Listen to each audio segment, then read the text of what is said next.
podcast and just hear the whole story.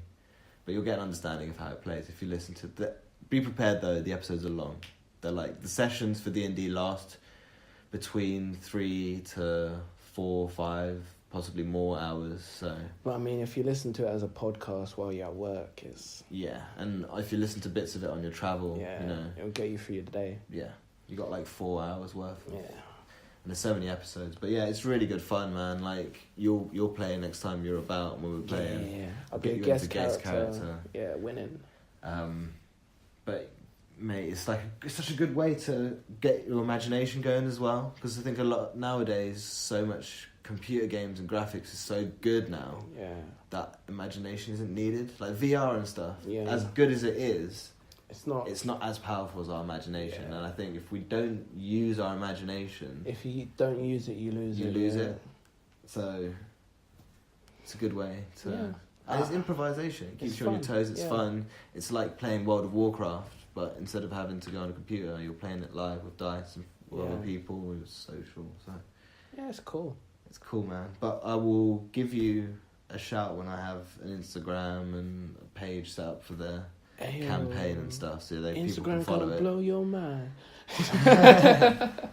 And yeah, hopefully it will become big. I don't know what to call it yet though. So if anyone has any ideas, if any of you play D&D, or even if you don't, if you have any ideas of what I can call it, send it through to the email. myopinionmemes@gmail.com. Yeah, ours is kind of fantasy based, Lord of the Ringsy based. So anything around that name, or D&D in anywhere that's something around that, or just be creative. D20s or whatever. So. But yeah, man, get to it. Oh, I've got nothing more to speak about. You got anything more? You don't? Corey doesn't have anything more to speak about. No, man, I'm done, man. I'm out. That was supposed to be booing, but it sounds more like cheering to me. This was cheering. Ayo. Probably more like, how dare you, Corey, have nothing more planned for these people to listen to. I mean, we're at an hour. We could cut episodes out. Could chill, play some Fortnite, you know. I mean, that's true. As good as, I mean, we could do. Guys, what do you think? Oh, it's too late. By the time the message in, we would have done it. I mean, we could create some scenes for them quickly. I mean, I could just chuck something over the back. So this is give you an idea of what D&D is like. It might help you. Okay. So, like, for instance, I might play something like this. I might say, it's a warm winter's night. Is it? As you step through the hollow pathway, you see a stone door in front of you. Behind the stone door, you hear sounds of music, merriment, and a small hint of beer wafts through the air. As you open the door, you suddenly hear a burst and sound of tavern music and people talking in the background. As you enter, you see a dwarf-like fella gesturing over to you. Are you right there, pal? Would you like a drink or something? You look a bit cold. Please? Yeah, go on, man. Right, I'll just go downstairs, but my pal over here, he'll serve you. Is that right? I mean, as long as I'm getting my drink. All right, serve him, will you? And he points over, and a large, bold Goliath stands in front of you. Goliath is a character whose ancestors were stone giants, so he's got grey skin, looks a bit rough, comes up to you. All right, mate, what will you be having then? I don't know, like, what's good here? I could say the honey brewed mead is pretty good. Or you could have Dragon's Breath ale. That's pretty nice as well. Does it give me dragon's breath? Can I breathe fire if I drink it? Well, I mean, some people that they do have that effect on them. Huh. And as he says that, you see a small like drool, bit of dribble, just kind of come down from his chin and then kind of bounce back and kind of gathers it back to the end of his mouth. Yeah, can I interest you in any of those or? The honey snout, whatever thing that you said first. The honey brewed mead. Yeah, honey brewed mead. That sounds interesting. I'll try that. I'm kind of new in town. Yeah, honey brewed mead.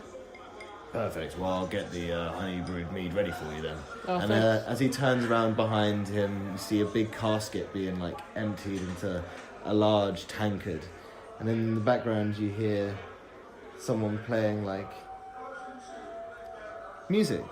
It's a jester kind of enters, and he's juggling around, juggling balls that are kind of on fire. Yes, sir. As he comes around and drops your.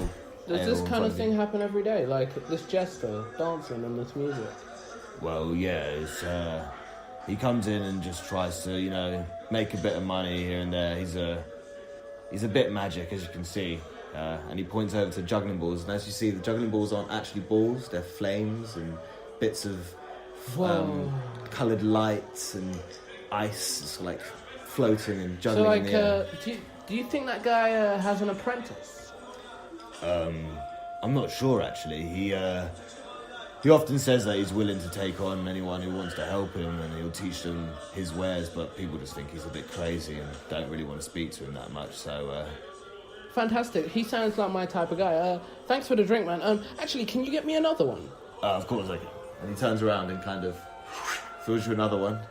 There you go. That's on the outs, mate. You're new to the town. Oh, so, thanks, man. Thanks. No worries. Enjoy it. Be prepared. He's a bit different, that guy. But, yeah, man. But he's got powers. I got meads, man. Mead's always a good gesture toy. No.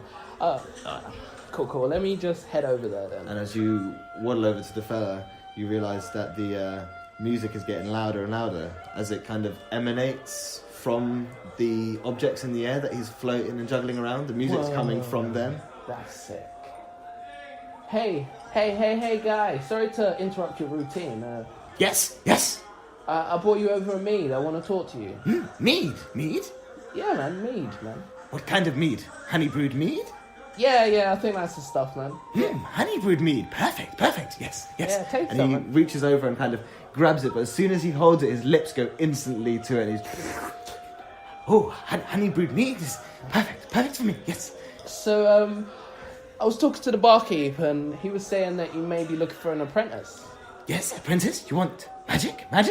Yeah, I want to learn your ways. I want to be like a wizard type thing. A wizard? And as you say this, he kind of like, a glow comes from this small kind of 5-foot Nomi kind of character. And, ooh, yes, you want to learn from me? Yeah, man, you seem me, like your master? Master? Like, I was thinking just apprentice, so like yes, you're like... you apprentice, me, your master, I teach you my ways. Yes? Yeah, can you just be like my boss? I would prefer boss. Master sounds like you own me. Oh, no, more like a teacher, a sensei. A sensei works for me. Yes. Yeah. Cool. I'm cool with that. In that case, it will cost you. I've just come into town.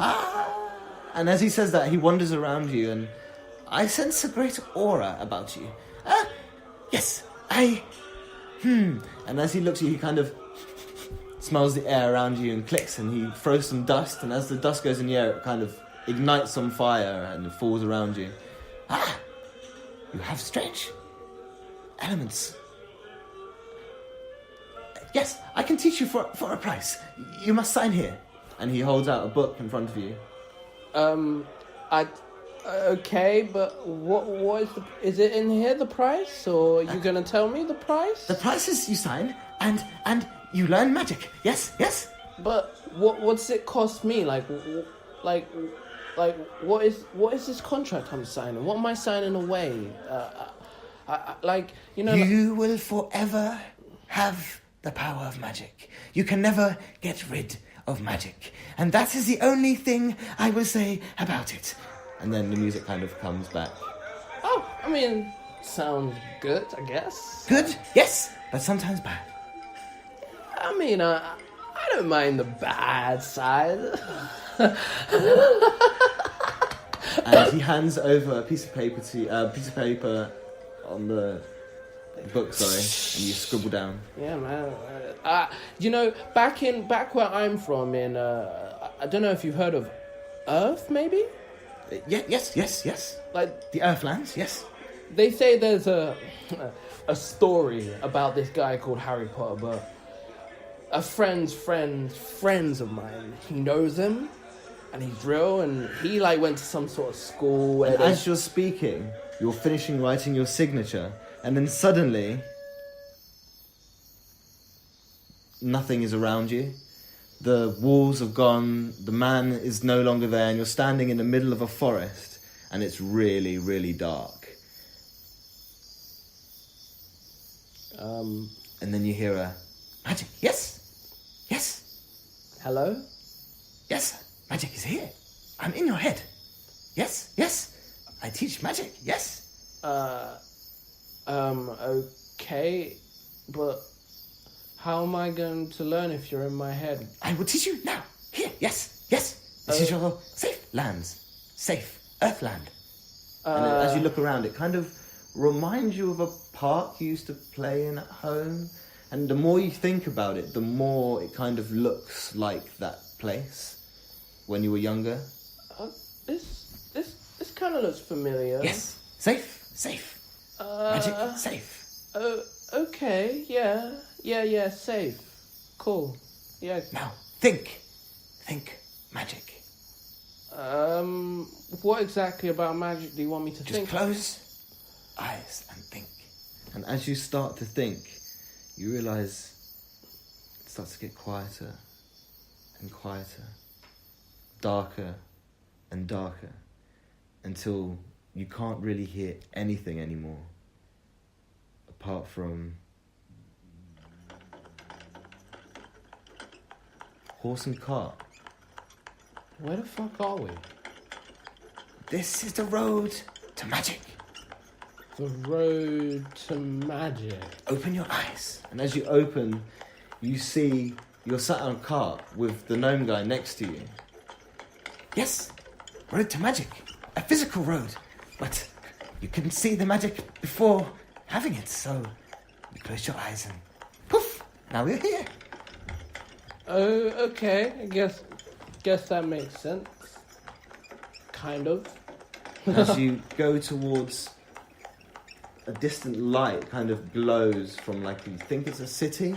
You can hear like kind of people playing and children playing in the background, but really, really, really far away. Yes, so now you go to School of Magic. Yes. What? School of Magic.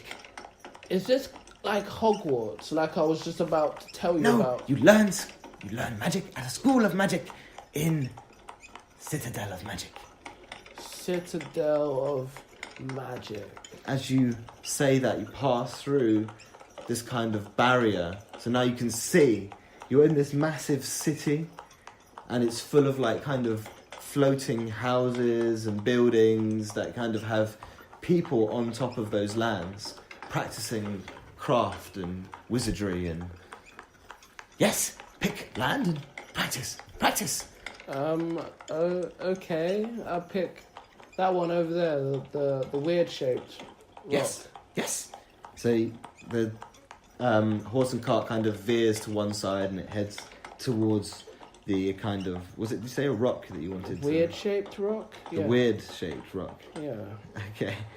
So as you head towards the weird shaped rock, the cart kind of just disappears and you're there by the weird shaped rock. It starts to, and the ground starts to tremble before you as it lifts up.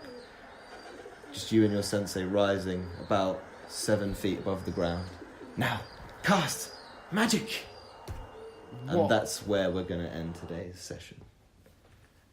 So that's just a short session of like what it would be like to set up a world and like go on a little journey. I was caught up, man. I was like, what magic? Where? But I haven't planned anything, so I couldn't really like give you a proper scenario. But that was just improv just off the top of my head. With the sound effects I had to hand. It's pretty cool though. But yeah, that's an idea of what it would be like to enter a world of D&D. Oh, that's pretty awesome. A couple of characters I threw in. And if you've got someone who can do voices, or you guys will fancy finding voices and stuff, it makes it more imaginative. You can really believe that you're speaking to more than one person. So yeah, exactly. It was just me and Philippe. No other characters. No other.